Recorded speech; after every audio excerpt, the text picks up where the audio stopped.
Hello everyone, unexpected video today for a series of complete random coincidences of timed things that happened, and thoughts that came to my mind that were actually buzzing in my head from a while, revolving around yes, I have kind of these egomaniacal ideas of coming up with topics like these, and of the actual possibility that war may be the single most important object of learning for mankind. And this is an idea that I'm not entirely sure about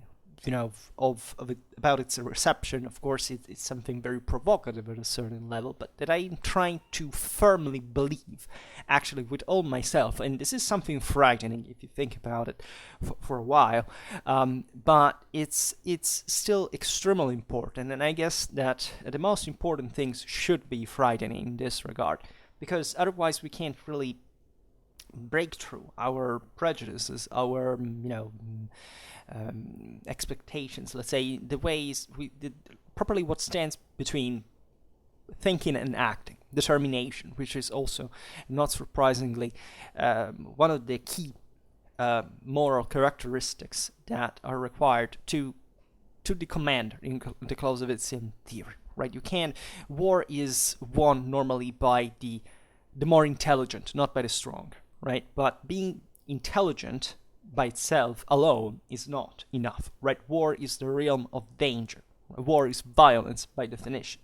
And therefore, you can't be just intelligent. You can't be very intelligent, understanding perfectly what to do, but not being courageous enough to achieve it. Also, being courageous alone is not enough, because if you're simply courageous, you go for it, then you stop literally to the very first thing that you didn't contemplate intellectually, and you can't really do much about that. So in order to properly being intelligent but also capable of taking action in the right moment, where is required determination, and that's a character, let's say, a quality that you don't see much around these days, I presume, at least as properly in the connection of moral forces entailed in here, right? There is a lot of indiscipline, a lot of idea of, just, let out what you feel, but don't think too much, or maybe think a lot, but don't actually think whether what you think is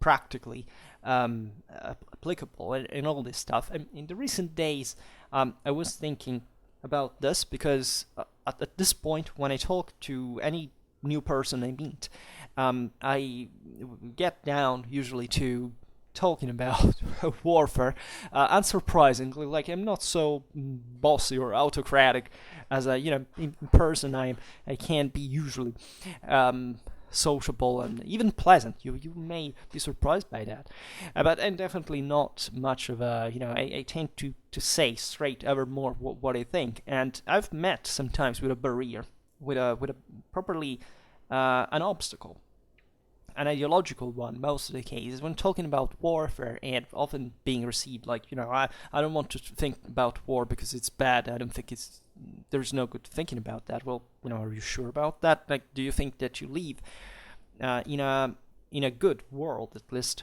mostly at this point, because people didn't think about war, because they had this attitude towards it, that is to say, refusal, denial, rejection, or whatever you think. There's not a civilizational value, in my opinion, in having this kind of attitude, probably from a scientific point of view. I've met with educators that said, that they didn't even consider history sometimes. What kind of educators? Yes, there are, right? Especially I've met, at this point, I'm probably speaking from a very biased, professionally speaking, background. The reason why I'm making this video is that today, basically, I realized that I scored a big goal, and that, I will update you on at some point when it will be formalized. And I realized how important it was for me to properly understand the importance of war, and the historical, the necessary historical method that is needed in order to understand war. There is not another way. Von Clausewitz is pretty clear about this. War is not to be understood in a any other way, not in a speculative way, not in a way of saying, you sit there for the first time thinking about war and say, okay, let's imagine how it could be. Like for most things historically, properly, we have the real evidence, let's say the historical evidence coming from real things that happen. That is to say, open a history book, there's plenty of war, right? Okay, history books sometimes can be bad, right?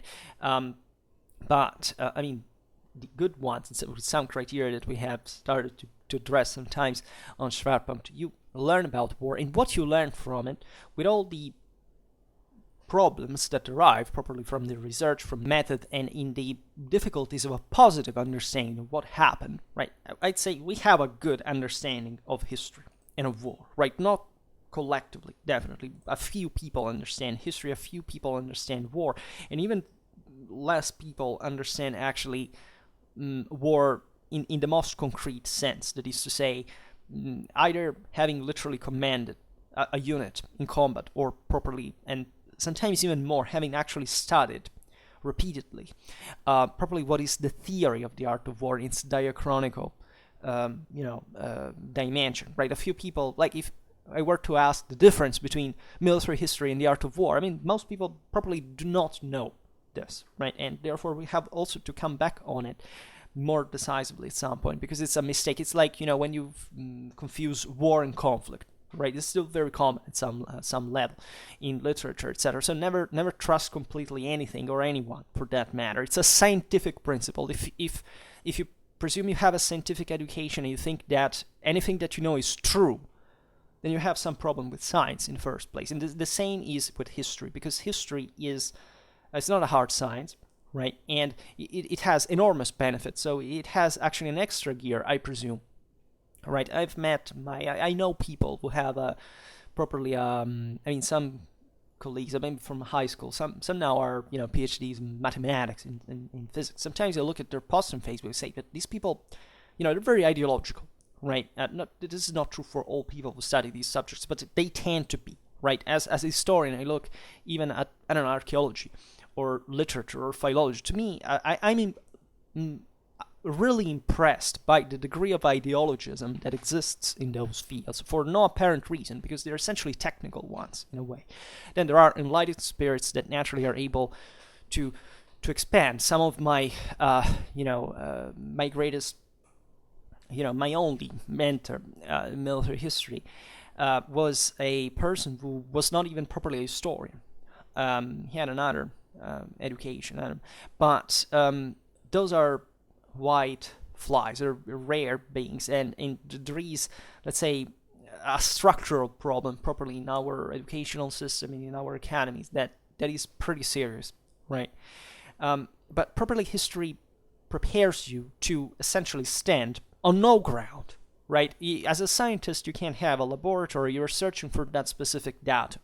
It's a lot of work, it requires a lot of competence and intelligence, etc. But then, once you get the datum, right, you can surely frame it also in the broader picture, in the theory, if you can, if you succeed in demonstrating certain things, or integrate the datum, etc. But when it comes to the applicability of this in practical life, right, that will be for an engineer mostly, that will be for a technician, or for other people that, however, generally do not have in turn another comprehensive view of reality. History is not, you see, like, as there is a historian, there is an archaeologist. Oh, okay, archaeologists will kill me now because they hate me. I know brilliant people that there are archaeologists and colleagues of former, people like acquaintances. I fell in love with an archaeologist, unfortunately, but let's say, and I estimate enormously think, but as a historian, I realize, right, that at least the more we drive away from the methodological difficulties that, and properly the environmental, this is a problem in science. It exists in the academies, etc., of resistance, of, narrow-mindedness, of hyper-specialization, let's say. Also, properly the absence of the need for knowing more, for having a more comprehensive view of the world, like in a way that we are ever more lacking, nobody is really doing much about. The historian is properly the figure that is supposed, right? Because it's something violently difficult. It's something that doesn't make you sleep at night sometimes. And literally, and that to collect basically all the data coming from literally every single field of specialization and try to make sense of them. What does history have as an object of study? Practically nothing. What is history? History is a method. The name of history just tells you about a method that is fundamentally also a scientific one, if you want, on an evidence that cannot be measured. You cannot measure. This is the problem. You see, when there are scientific attitudes to life, to world, to, it's all what is important is what science says. There is no other way to know anything properly outside of science. The problem is that also science has enormous methodological problems, and most people are simply fed as if, they didn't exist. Right? And they are not simply, they stop to the laboratorium. They are things in the way we rule the world, right? And if we think, even for an instant, that we can measure scientifically dimensions like politics or society, it means we have literally no scientific education by any stretch of the imagination. You cannot measure moral forces. This is the first thing you're taught when you study the art of war. That is to say, if you presume that you can reconstruct historically, let's say, what a person felt and, mechanically say, okay, that is a factor that it can enter in a system that it can sort out mathematically, you probably have no idea of, also, I presume, generally, of the world, of your own existence, of what you're doing here in the first place, right? Not that people have an answer normally, but at least realizing that, the same problems that you face in everyday life are exactly the same that a scientist is facing, that a historian is facing, right? And it's pretty ridiculous to even presume to imagine that you can at some point solve a moral problem by demonstrating a scientific evidence in the material sense of it, because there is no other way of doing it. Scientific, properly, I mean it in a technical sense. That is to say that there is a tool that allows you to measure essentially what, I don't know, a commander feels of things, or how his mind is working at that point to give an order, and how this fundamentally, this order is received by lots of other people with their own minds and their own responsibilities. This cannot be done. Right, history is properly real in the measure it evaluates a real evidence, but this evidence is limited dramatically all the time. It's like those people that believe that since we have, I don't know, Viking era sword replicas, we can reconstruct how Vikings wielded their swords. Right, that's pure asinine thought. It makes no sense whatsoever. Right, because they even start from the fact that you can ergonomically understand how they made swords for at that time without even know how they properly fought and without how they interacted in terms of weaponry and equipment and armor. It's a speculation at best. Right, you can get some understanding, no doubt about that, but you simply we can't arrive at that. Today I wanted actually to make a video on the limits of historical inquiry. That is to say, there are people who literally build their own lives on pseudo-historical delusions, usually because of identitaristic reasons. Like you say, the least history you know, this is what I learned as a historian up to this point, the least history you know, and the more you take things as personally, as a thing that basically matters to you. Right, most people that approach history don't do it because they know what history is. They think it's a story, essentially. That's what they think history is. And they think it because, I don't know, it's their country or what they believe they are, were the ancestor. You see, we all do this, right?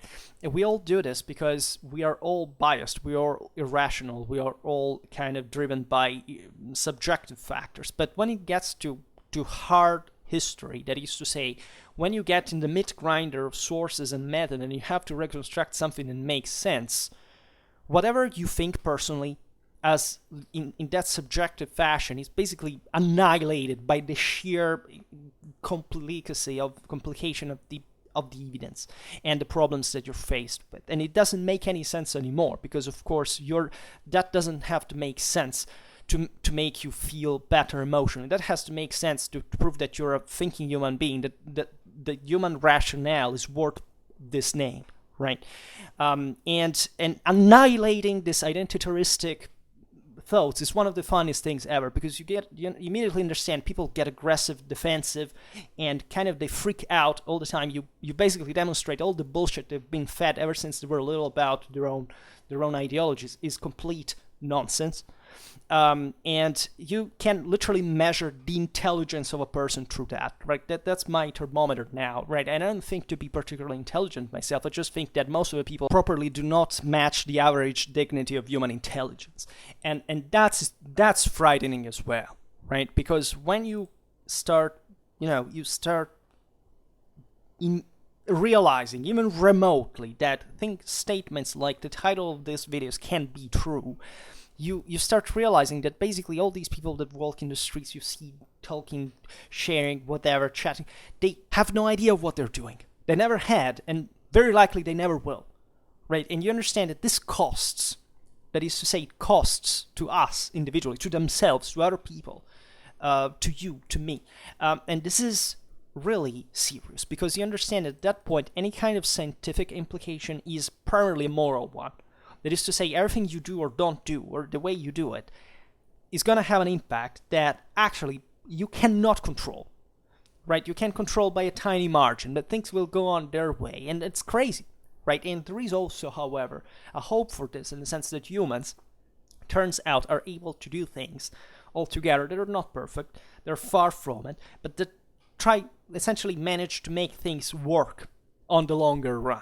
Right, then of course they can screw up dramatically, right? But generally, we improved our condition, and that's where you cannot properly rule out the morality even more, and the moral, let's say, the necessities that we have to acknowledge that what we discover about this world to make it better is most of the times not a technical data.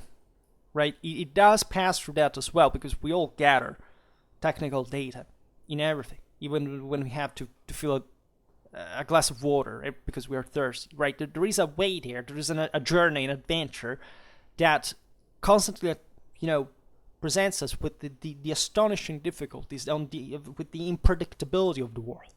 Right. So how would you describe this thing? Like why war would be the most important field, the subject, topic, whatever you want to call it, for human education, for human understanding, right, for human morality as well. It could sound arbitrary, right, especially to people that objectively do not study war and that actually have a problem with that, right? I surely can spot sometimes when I talk to people to say that I'm a military historian, that they think that they have some bias towards me. They think that I'm either a militarist or that I am of a certain political, background or other bullshit like that. And I'm sorry for them, right? And that's where I properly measured their intelligence, and that's not going to be satisfactory for my standards. And I repeat it, my standards are not high. It's what I presume it's what should be decent and moral and responsible. Right, and what I see there is like a person that, as if that drives, drunk. Right, it's the same degree of irresponsibility that I spot there. It's just that you do not understand that. I'm not a moral relativist, as you know. The problem with war, the way I explain this, is the following. It's basically it. Like, humans do stuff, right, and they are more or less responsible for them. That is to say, they're always responsible for them if we want to speak scientifically, but properly there is a limit of our positive grasp on reality to make of this a practical use, right? It's important, right? History, as we've seen, history is made by everybody, as I was saying. Even literally filling that glass of water is making history, because you literally have to think, to sort that out, to think it in advance, to make a sort of plan, to say, okay, now I have to do this and that. Okay, you have to research that that down together in your mind. You do it instinctively, even apparently without thinking, but you still do, and you do it, and maybe something happens along the way, right? That's I don't know. You bang against, the door because it's dark, and you didn't expect, or something like that, right? So that makes you mindful, and basically humans live like that throughout the whole thing, and that's real to them because they experience a reality that's something that for our scientific understanding does happen. What it means happening or existing, nobody knows, because scientifically it's a pure convention. It doesn't mean anything, right? We have not the slightest idea of what the hell we are doing here. There's no way to know, right? Science is all an approximation, essentially to make us makes us sort out things more effectively. But what these things actually are, nobody knows, and especially nobody will ever know. And I would say thankfully, right? Because first of all, we have a biological limit to do it. That is, we are finite, we are disgustingly fragile and weak and short-lived, and there is properly nothing. If you see humanity through that material aspect properly, there is nothing interesting in humanity, right? But what is there is interesting in humanity is how we think. That is also another big mystery. That is to say, you can study your brain how much you like, but problems like properly conscience and consciousness and understanding and thoughts, you can't study certain aspects of that, but nobody still hasn't understood anything about it properly. That is to say, nobody realizes why life exists in the first place, or why where does our consciousness comes from. There is no way to, at this point, there are some theories, there are some hypotheses,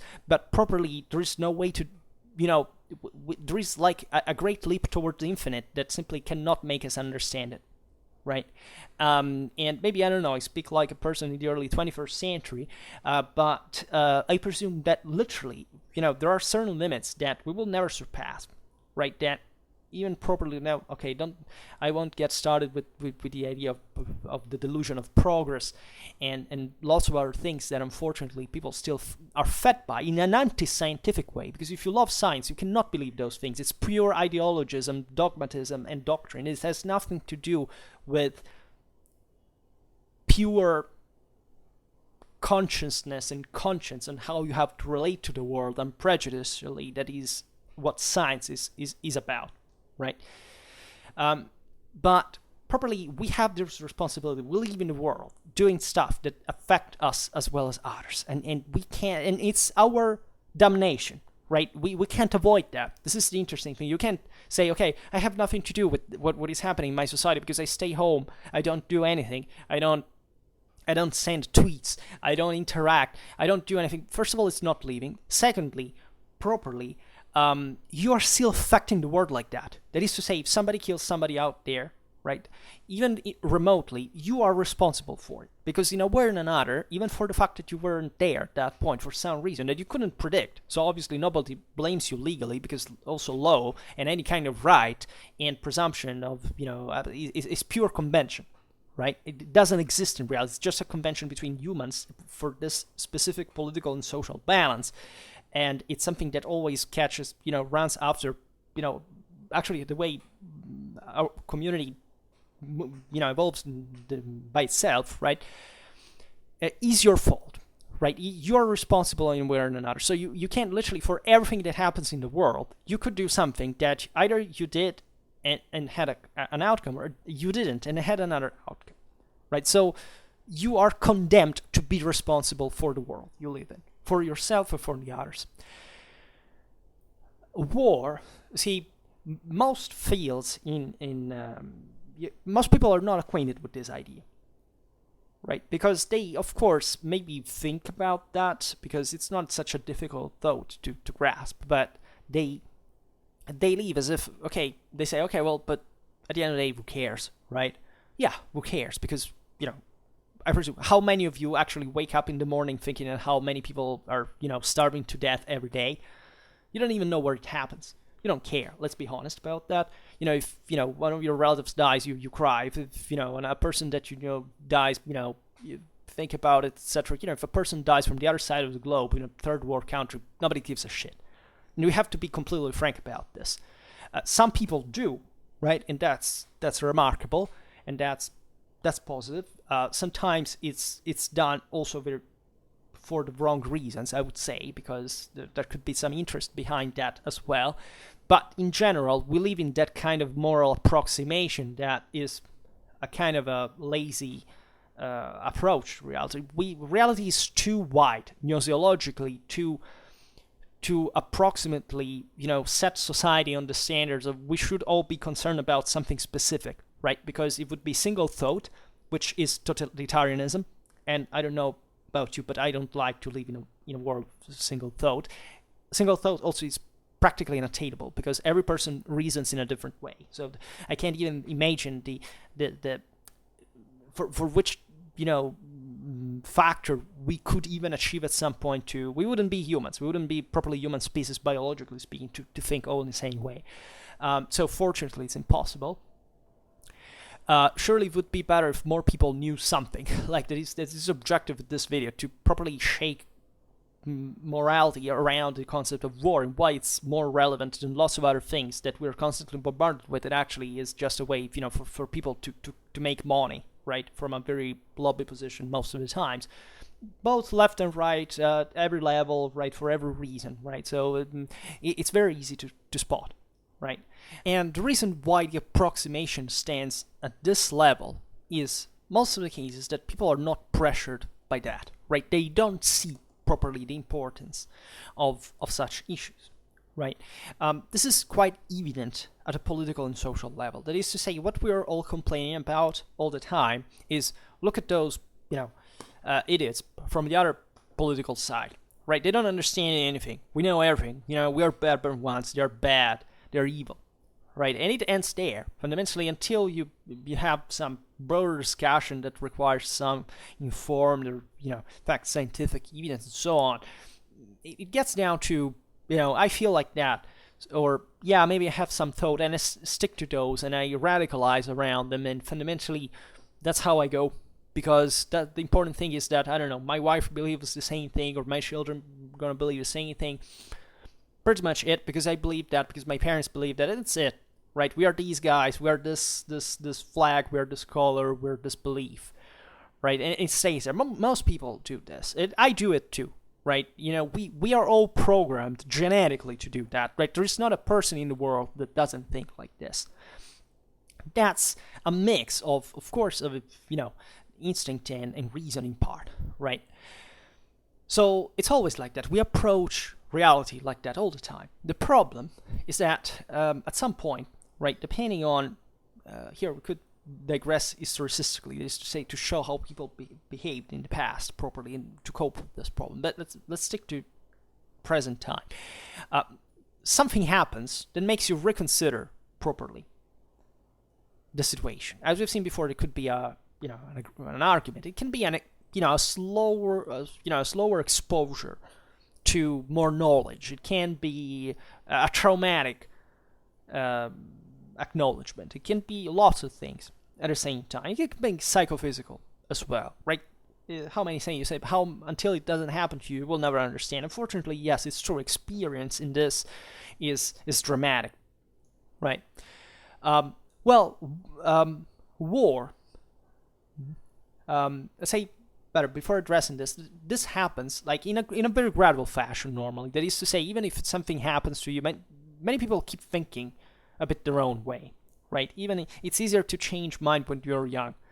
Then we know when we're older, you're less prone to that. You're probably more sclerotic, but it's normal, right? We are all that both when we are young and old. Essentially, we float in this space with all these things are happening, right? And we can spot just a few of this. It's like when, I don't know, you look at a stream and you can see, okay, that has a, has a direction, has a speed, etc. But if you had to track the internal currents, you don't quite see that. Maybe you can't grasp something from the surface. You can't see how something on the bottom, of the water, like kind of moves. You can grasp it, but you can't quite see it. Then there are certain other events that are much more, let's say, impact on the world. It can be everything. It can be on your life, one of a community, of a state, of the world, whatever. And these things present you with an evidence, right, that is something, first of all, that humans tend to properly acknowledge more quickly and more in a more interested way by the foe, and to make a greater synthesis, to gather properly, to open their mind to gather more data, more information, right, so that their brain can make a synthesis, and that's properly what a human brain is made for. It's not much made essentially for analysis. That is mostly a rational thing, but we are meant to make a synthesis of that. That is to say, we can, just for the fact that we absorb that information, our brain puts that together into something original. And we don't properly even have to work for it. I mean, yes, we have to, the better we want it to be, but we're properly already designed like that, to work like that. And that's the best thing the human brain can do. No machine can do that. Machines can analyze, but to make a synthesis is something that properly cannot match human capabilities, right? Well, war turns out to be one of the most challenging of these experiences, but it has a particularity, right? You see, people will open this video probably at some point, hopefully, if somebody will watch it. Will from a regular background, most of you as my current followers will have probably nothing to say about that. On the contrary, probably will be exalted by it, as I designed it to be, of course. We'll complain about here the usual militarist who thinks he knows war and is just emotionalistically about this, and why is something truly specific in its own kind. Because you see, war is, this video, that's what those people will think, that he thinks war is the most important thing, right? So politics, society, economics, all these things for him are less important. For him, everything should be settled with war, right? This has nothing to do with this properly. This is not true, in fact. This is not true, and it's kind of evident, right? Look at the normal expenses of a state and how much of that is, for war. Like in ancient times, medieval times, also in more recent times, actually, most expenses were for war, right? And still, they are importantly so at some level. But it's obvious that if you look at the overall economical situation, aside from the great direct and also indirect and often collateral damage that you can't even properly track scientifically in the broader market system, war does wear out a lot of resources, there's no doubt. But properly, yes, some economical policies, some broader social dynamics are more impacting than war. How many people die of lung cancer because of smoking, right? Much more than what war kills, right?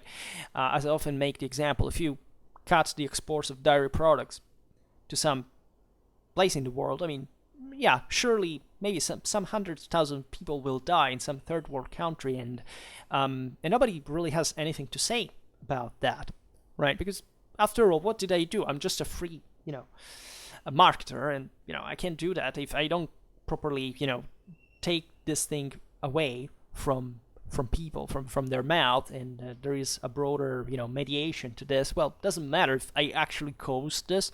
Yes, it can be connected to other people's and to other people's ideas and and actions and responsibilities, no doubt. But very often, yes, even just selling cigarettes is killing people, right? There is nothing about it. It's same like selling alcohol or stuff like that, and we accept it. It's part of those approximations that we were saying before. That is to say, there are certain economical policies that on a regular basis kill more people than wars, right?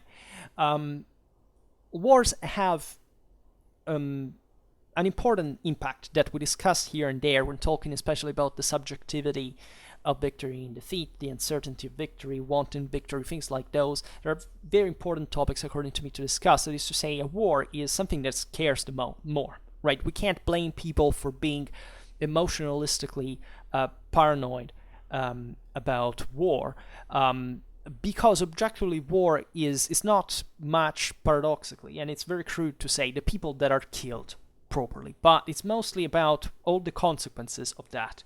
That is to say, wars mostly destroy entire countries.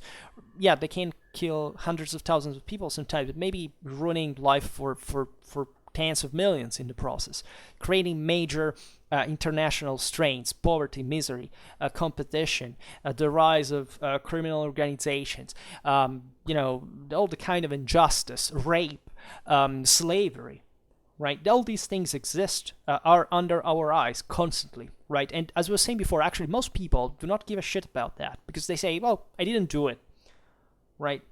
Even when, I don't know, someone's government bombards another place, well, and I'm actually I don't have anything to blame. That is to say, a government may have all the reasons for, even the good ones, to bomb somebody, right? Or having the worst reasons for doing it. So it's not the discriminant here, unlike for many people that say, whatever, if it's war, it's bad, right? That these people, if you look at the team that here I inserted for the anniversary of Operation Overlord, like, yes, go tell to those guys that go, to free us in Europe from tyranny, that war was not an option, right? Imbecile, right? You're a scum, and you will remain like that, and be thankful that you live in a free country, because you don't even know why you do, right? So learn to respect violence. If you are a democratic person, you believe in the right of resistance, in the resistance in the first place, and you know that violence, or at least you should know, which you don't, that violence is something that you can use for good and for bad, right? And I do agree, most violence is unnecessary, right? Most violence derives from people from being properly unschooled, like you, right? To spit this bullshit about, we shouldn't make war, which is what pacifism is, one of the most radically violent ideologies ever conceived. There can't be pacifism without militarism. It's like feminism and masculinism, right? They're both sexist, ideologies fundamentally. If you believe in human rights, you don't need nor to be a feminist nor to be a masculist. And the way also we bend these words to basically create a massively underschooled generation of brainless morons, right? Is the first reason why there will ever be more sexism in this world. So the same goes with war. People have generally no clue about war because war is something very technical, right? But the emotional side in the storytelling of it takes over because it's something, spectacular. You Google about war and most of the things, I can do it right now. Let's see what pops out. War on Google. You have explosions, tanks, fires, smokes, people shooting at each other. It's all a cinematographic thing. That's what essentially our culture perceives war like. It's a spectacle, even if it's horrible. That's the first thing it comes to people's minds, right? And war instead is something very technical. That is to say, is properly the thing that requires more responsibility in interest of time, given what is at stake to decide, right? And it's a process that, of course, it's not militaristic.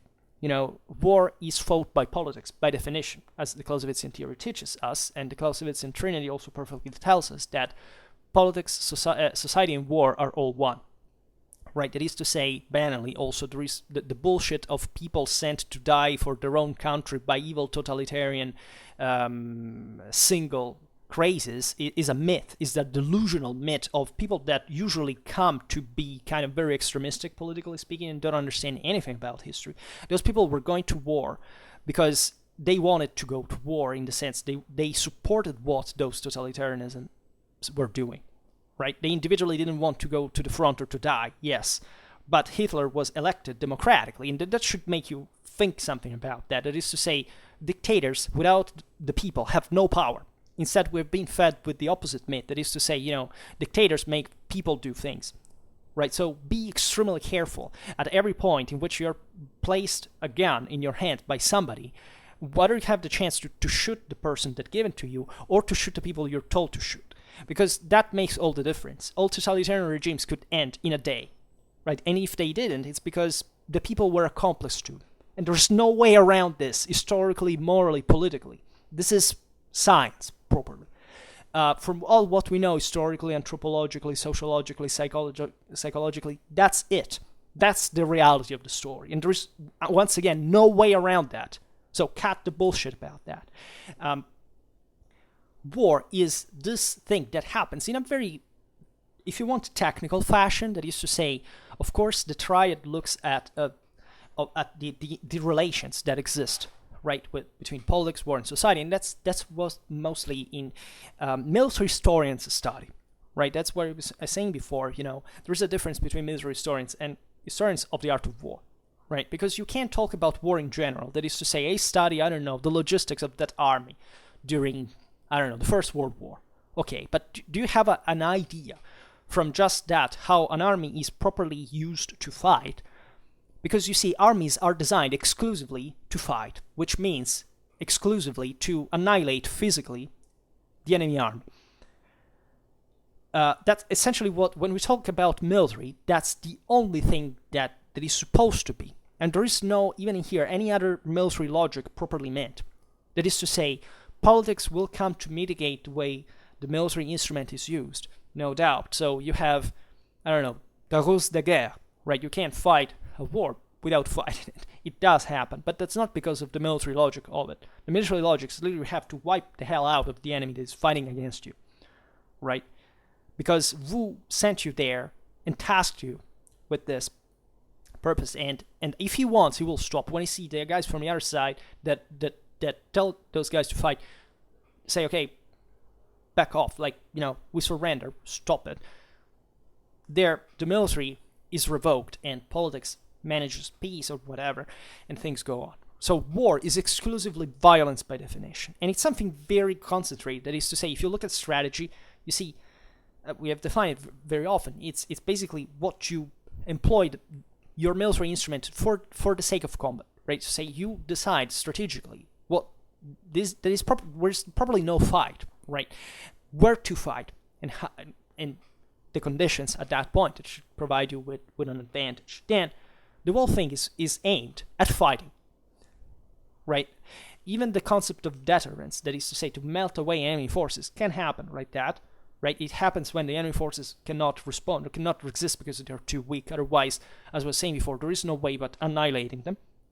And that's why wars are so bloody, right? Aside from civilian blood, that unfortunately, because of our destructive means, has become, indirectly the greater in absolute terms. But that's something that is properly connected to the military logic of wiping out the military personnel.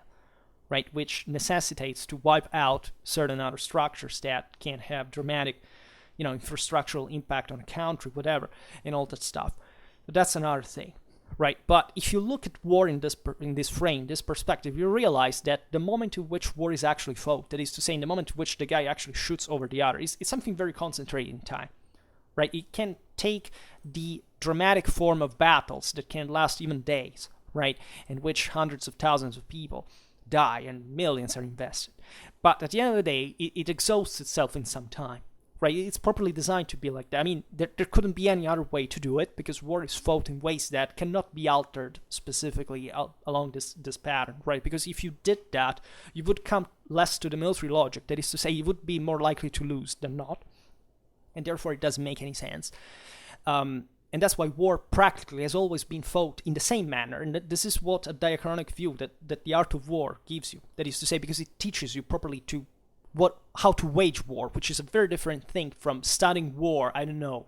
I read a remark and I can know the horrible aspects of war until you haven't properly killed a person in front of your eyes and having a motive for it. You cannot understand shit what literature, what movies, what video games are. It doesn't make any sense. If you take out the moral dimension of it, you cannot understand anything about war. And this is true for historians as well. That is to say, we have come literally to a moment in history in which military or historians of the art of war understand war literally better than the military.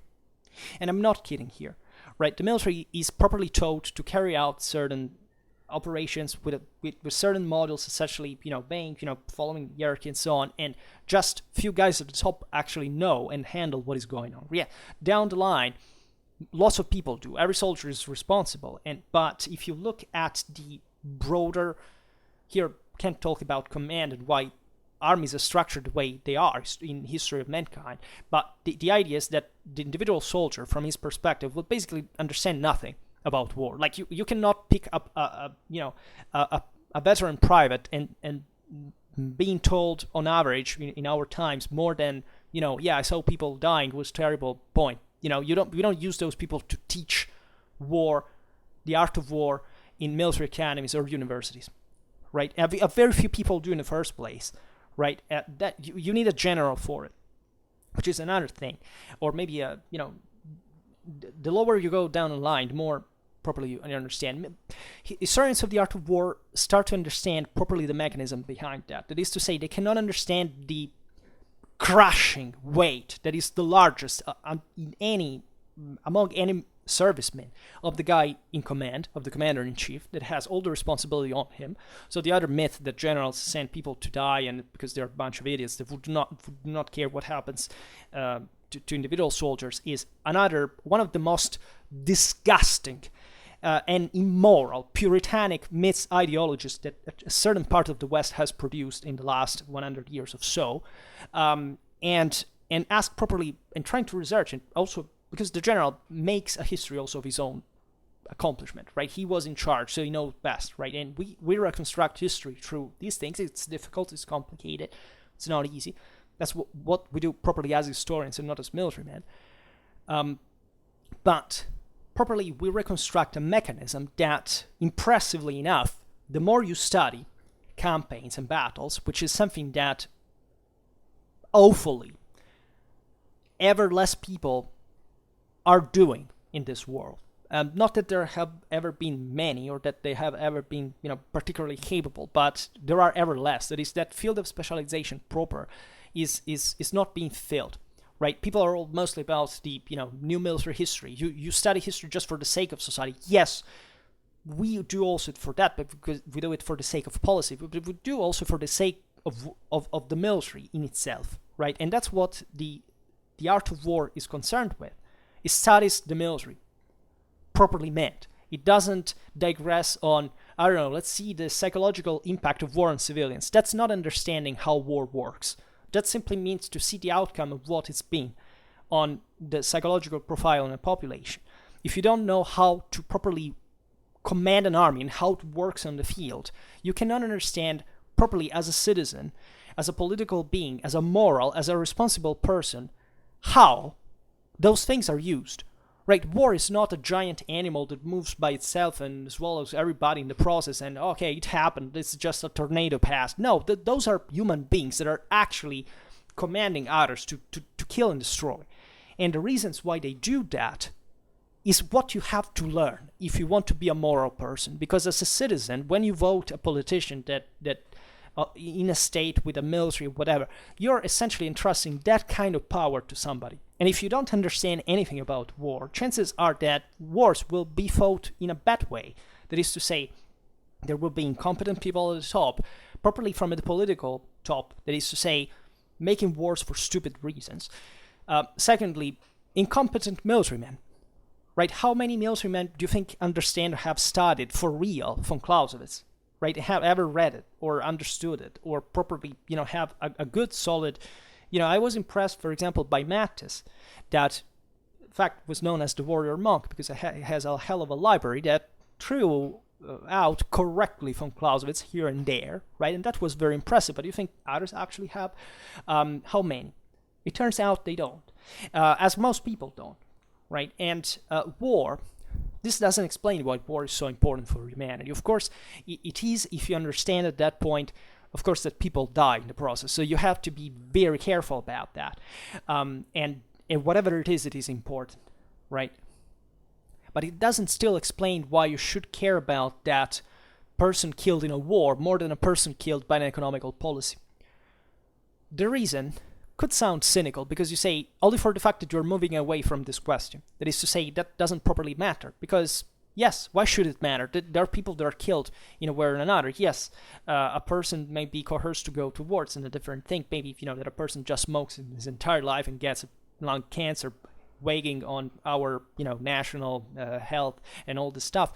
But there are people that receive passive smoke and all this stuff.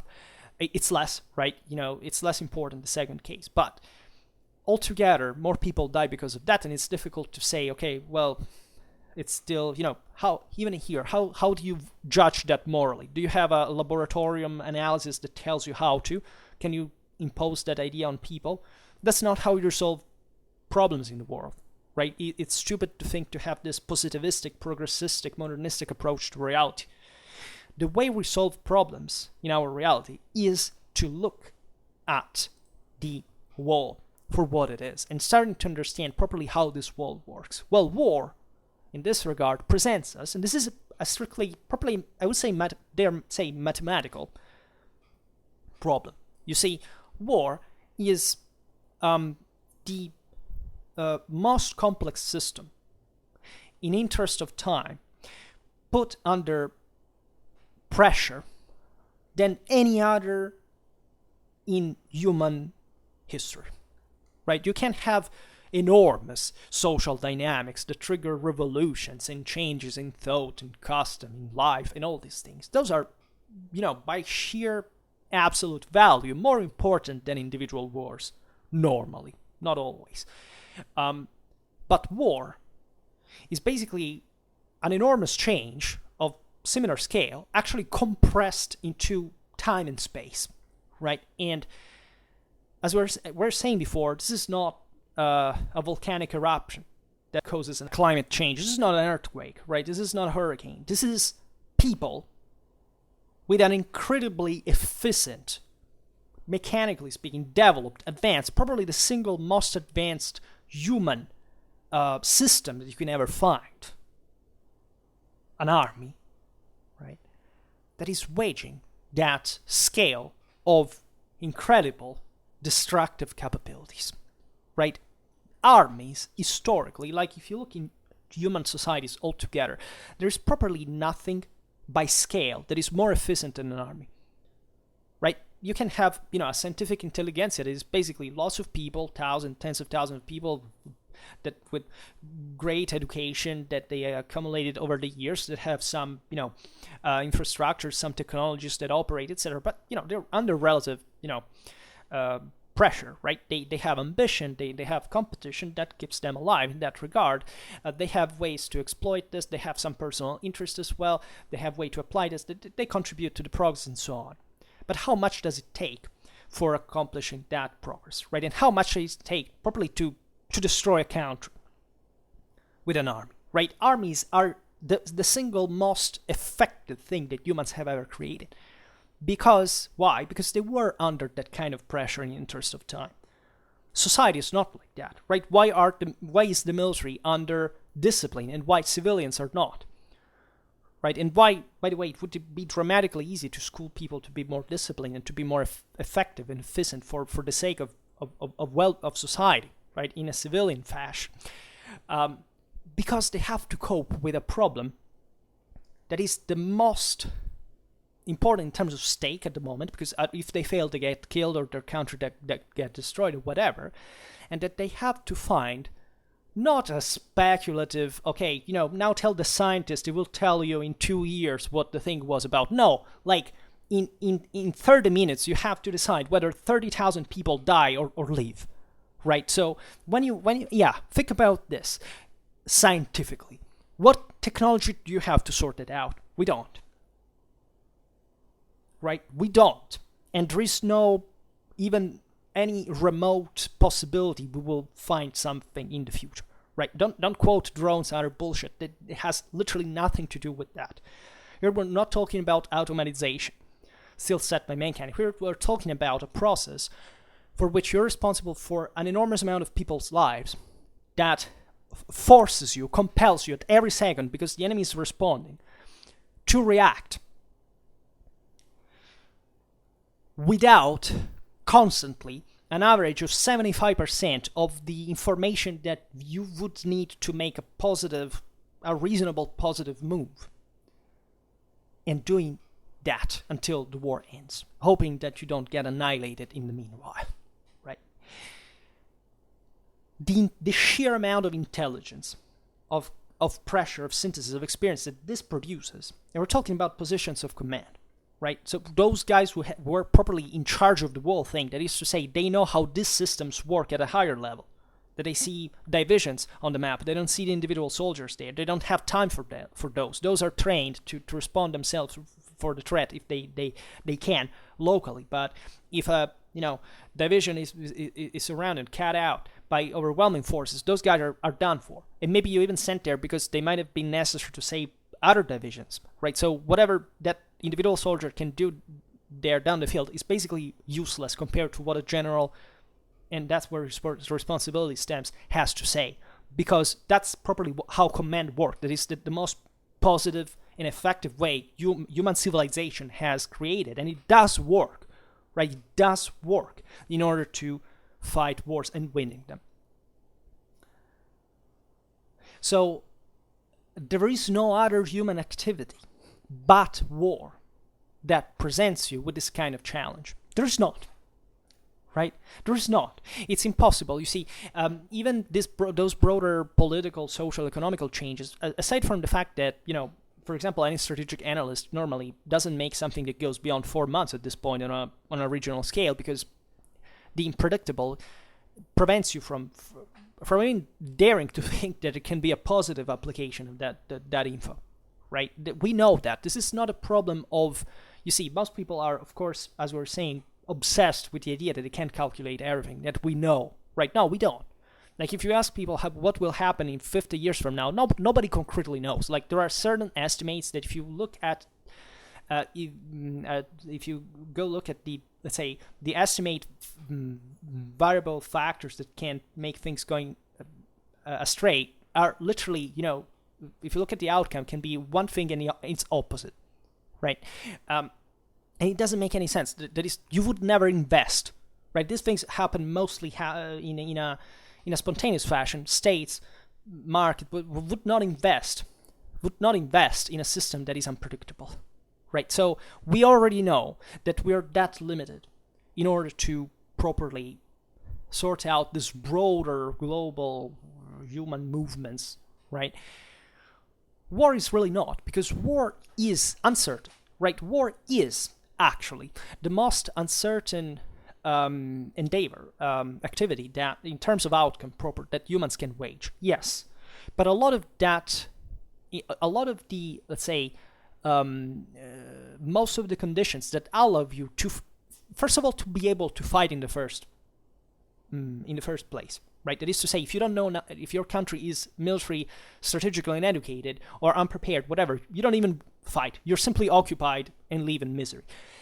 So that's another good reason for which people should study war in the first place. And that's where it really gets down to. But secondly, given that all countries' world are obviously intelligent, civilizationally speaking, to have a military and deterrent means, we should be thankful for, because if we are not all killing each other at this point like we did before states were created, with the dramatic instability you can see in any of those times, it's thanks to that deterrent effect.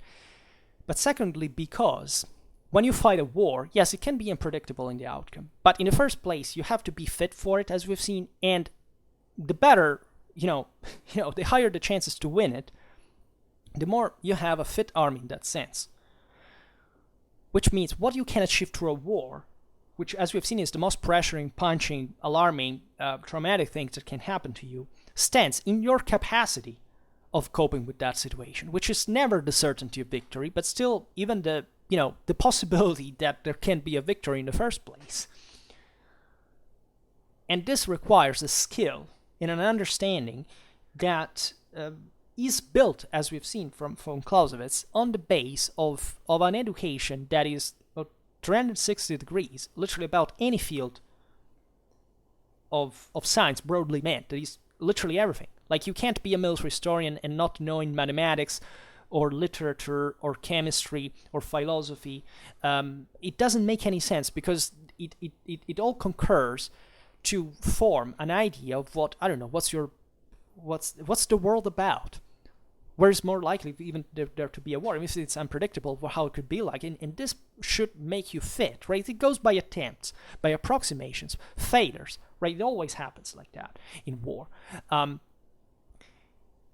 But it has a positive impact. I'm very surprised when people think that history is something romantic that people study because, it's just like a sort of literature, strange story that's told that you have remember things by heart. They don't understand that history is literally used by their military to form a positive, practical, applicable capacity for their countries to actually have a saying in the world and to make literally the politics we see in the world every single day.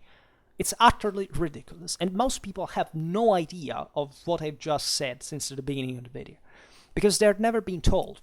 There's not a culture, there's not an education, teachers do not know anything about this, not even scholars know anything about this. There are very few people, we are very few people to study these things in the world. I try to do my best, and I realize that I fail at so many levels because I'm just, first of all, a civilian, so I don't have the arrogance or presumption to think that I have that's also a very great mistake. It's not by knowing military history that you would be able to wage war better than military at all. The military does wage war better than I can do, right? What I was saying before about understanding war better and properly the art of war also better than some people is literally, yes, I do think that as a military historian, I do understand war better than most military, because I met military, and I know what their reason. I even wanted to be one at some point. Right, and this is not an insult. Like they know their work, they do it well. It's just they don't have that comprehensive view because they're part of a chain that tells them what to do, and they just do it, right? And that's where the professionalism is, right? When you speak of a general, of course, chances that military historians are better than them at commanding an army drop, right, dramatically. Or knowing what war is, right? Not always, right? Knowing what a war is, probably historians still better than generals at some level. Surely making war dramatically not, right? So I want to be extremely clear about this. And all this rant, I would say, because it turns into this in practice, is properly connected to a moral question that I have. That is to say, if you ignore war, you basically ignore literally a major chunk of your civic responsibility, your democratic culture, right? A person who knows politics well and society well, but first of all would tend to already know war well. But let's assume he just knows about that. You literally lose 1/3 in properly incompetence about your understanding of the world. And I presume that the world today truly lacks that, approximately. That to say, given that there's no military education, educational, strategic education, things like that, yes, we live in a consistently worse world, right? Because knowing war, properly also teaches you to make less of it.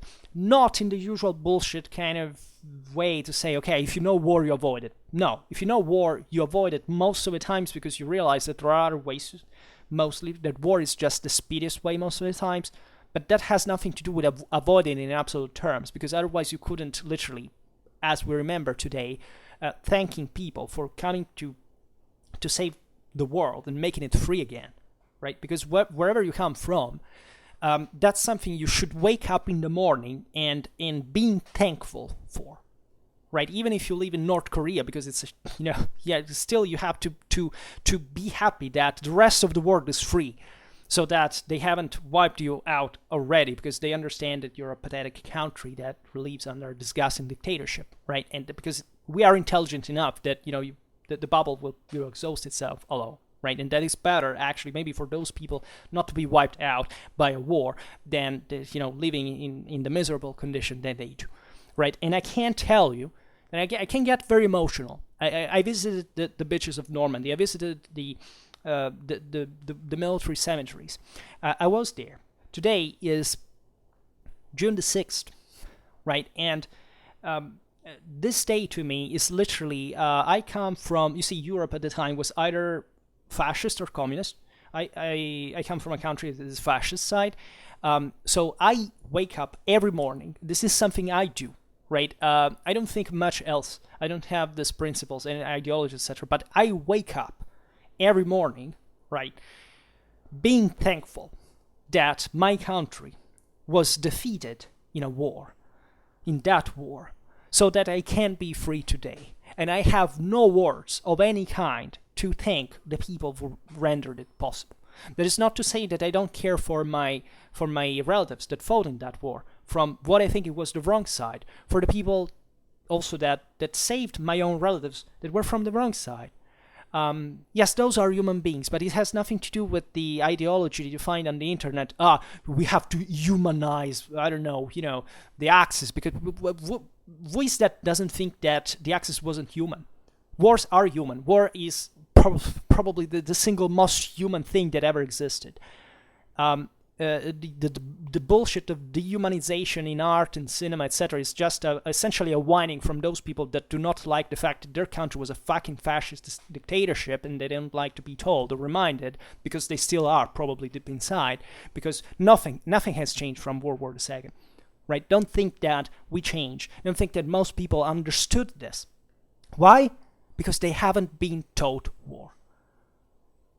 You would be surprised by that there are people that are hysterical in certain countries today in Europe, because they fear that by teaching war they would revive national socialism or fascism. It's completely the other way around. The reason why there are still national socialists, communists, fascists, whatever, because that's true from the other side as well, is because people are dramatically underschooled. They know nothing about war. We have been told fairy tales about those war.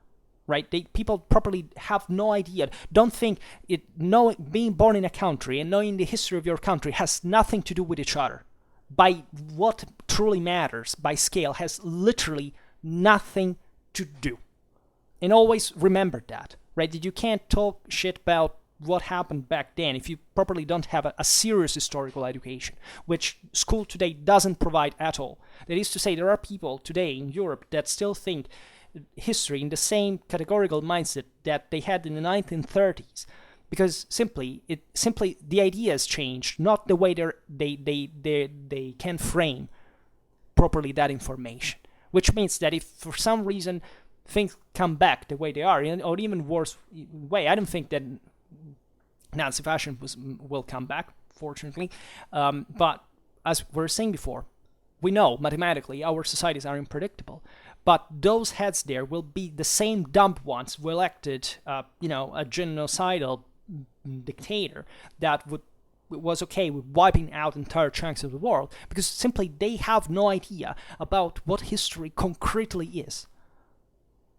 So when people say never forget Operation Overlord, days like today, you should understand why they say that. You should understand what it means, because young kids now do not understand that. They think it's just, figures from video games. They don't have an historical education, nor their parents have. We never built that. We have never built the future. We failed the people that at the time rendered that possible. And not because people at the time, even liberators, were, dramatically advanced. I mean, look at eugenetic projects happening, I don't know, in Sweden, in the United States. There was a lot of racism dramatically all around, but still, yes, the Western allies were from the right side. And we should be thankful for what happened on this day, that day. And we should be worth of their sacrifice. Because those guys might have owned strange ideas, segregationism, racism, whatever. But they had the guts to come and fight for a free world. And I would like to see how many free worlders today, allegedly meant, would be able to do something like that. How much would understand what it takes to do that, and that you must know how to fight a war if you really want to hope that that is not going to happen to you.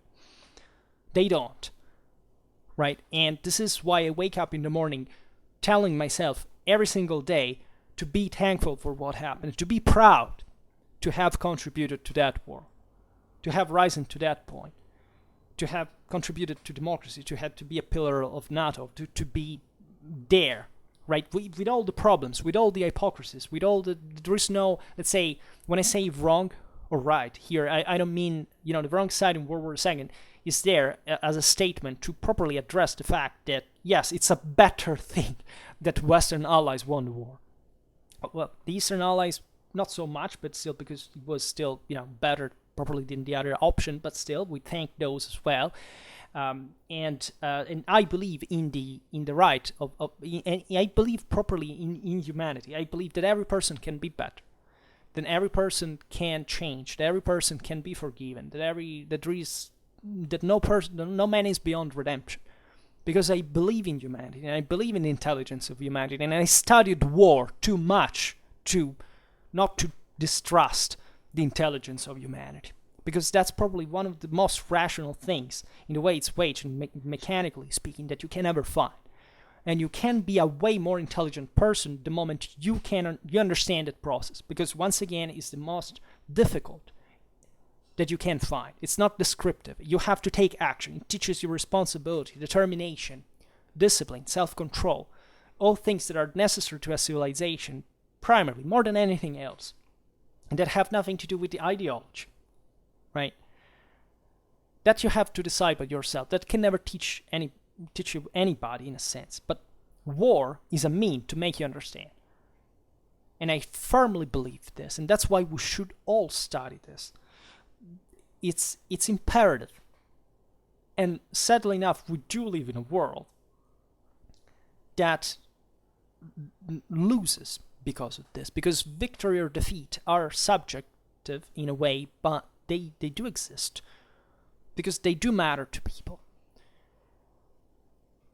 And I'm not sure how I should end this video, because it's so, like today, I was so hyped, I was so loaded with this kind of news that I received, that I felt the need. I must say, the first reason why I do this is because it happened something that I had been hoping for so long, and that taught me to believe in myself.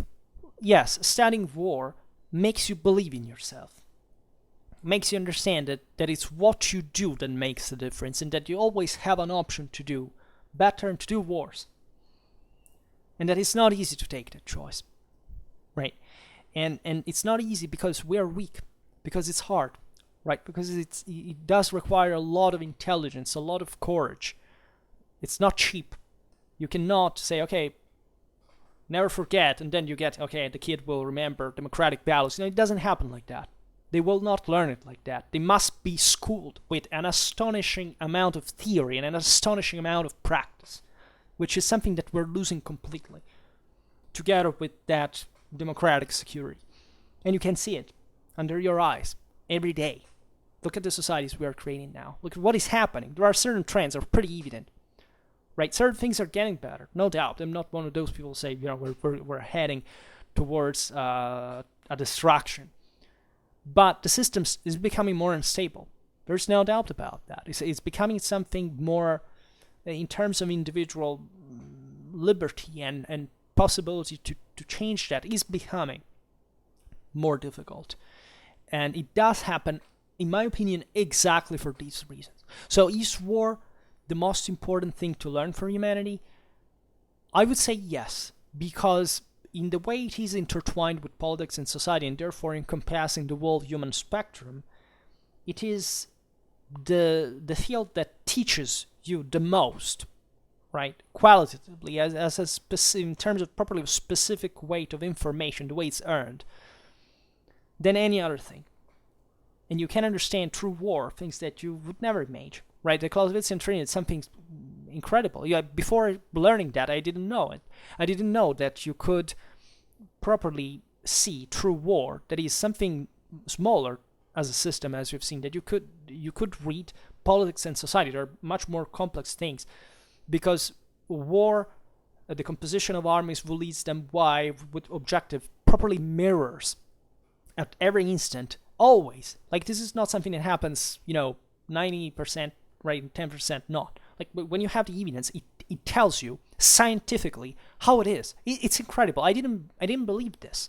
It's as if there was a script behind that, and we didn't know. Most people don't know. Most people feel the idea that it's fine to have doubts, right? Yes, but with the aim of properly clarifying those doubts, not to say, okay, you can't really know. Yes, as I was saying before, I would like also to make a video on the uncertainty, the limits of history, etc. But these limits are aimed not to say, okay, well, give up because, it's useless. No. But to show you how wide these limits are, and how most people do not even come close to properly to reach that limit, can always expand our understanding. Because our understanding is growing, right? And we have more possibility to improve. There is an improvement in our war. There's been. We have to keep it that way, right? So never believe moral relativism, nor moral absolutism, because there can't be, in my opinion, properly any kind of moral absolutism if there is no moral relativism, properly in the sense that absolutism is relativistic.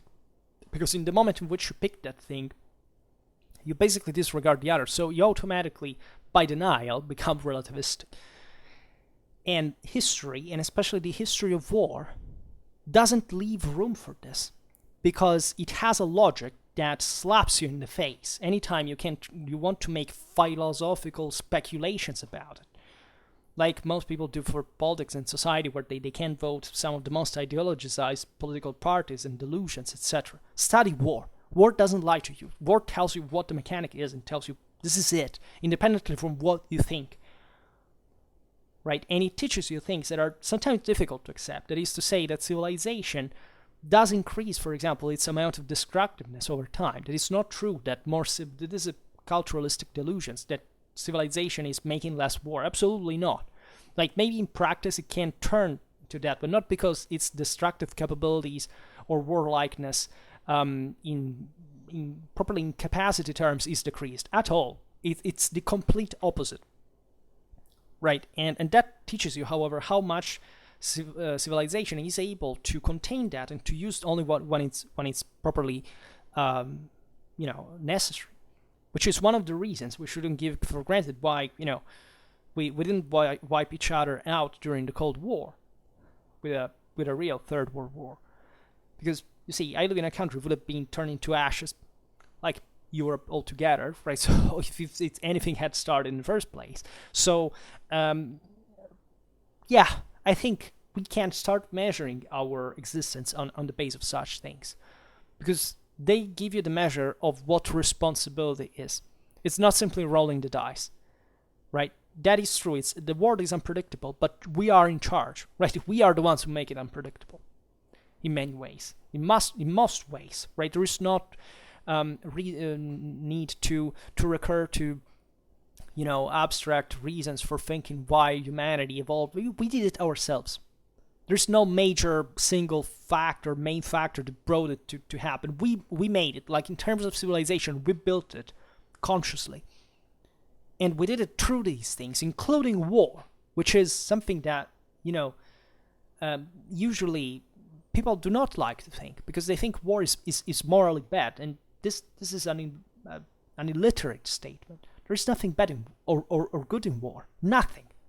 It's just a tool. Look at politics. Look at society. There you will find the answer. There you will find the responsibility. War is just a mean. It's like the tool that has been designed with more scientific capacity and control and rationale than any other human mean. And we should start being aware of this, because in the moment in which we neglect that, we fail properly as citizens, as free people, as moral beings, as human beings. Because look at history and what it was. And then you'll understand that why war is important. And on this day, I think it's even more relevant than ever, right? I truly believe that. This is very important to me to celebrate this anniversary, because it's truly the truest, most inspiring moment, right? An operation waged by the greatest general of the 20th century, in a way that could fail simply if if there had been a bit more waves, if the sea had been slightly more agitated. Through that passed the destiny of mankind. Think about that, right? And never forget the sacrifice that civilization costs. Alright, so for today, I just hope that you enjoyed this video. If you did, please share it. Otherwise, leave a like or subscribe to my channel if you're interested in my upcoming content. And for now, I thank you heartily for listening to me. I wish you a nice time and see you next time. Never forget.